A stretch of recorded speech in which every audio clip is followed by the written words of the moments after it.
So for my demo, I decided to create my own version of the Ponzo illusion. And this illusion relies heavily on linear perspective and the notion that parallel lines seem to converge as they get farther away in the distance. And as you can see, this pink line here at the top appears to be longer in length than this pink line here at the bottom. And this is because we expect objects to be smaller in size when they're farther away from us.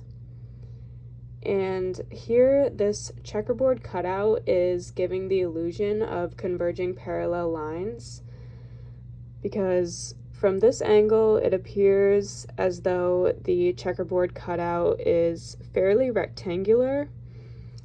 However, from this angle, the parallel lines seem to be converging a bit more drastically. And I've created this cutout to have a slightly smaller width here at the top than here at the bottom. And that cues your brain into believing that this top part of the board is farther away from you than this bottom part is. And also, the sizes of these squares seem to be getting smaller and smaller as you move down the length of the checkerboard.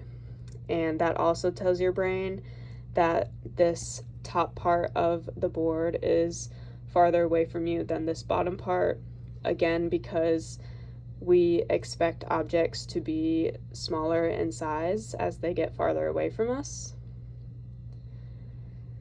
However, these two pink lines are exactly the same size, they're the same length, although it doesn't initially appear that way. And this illusion is pretty common in everyday life, especially in contexts where parallel lines seem to be converging in front of you, like when you're driving down the road or if you're standing on train tracks and looking directly down them. So we fall victim to this illusion quite often and don't often realize that objects in the distance are sometimes the same exact size as the objects that are closer to us, especially when linear perspective comes into play.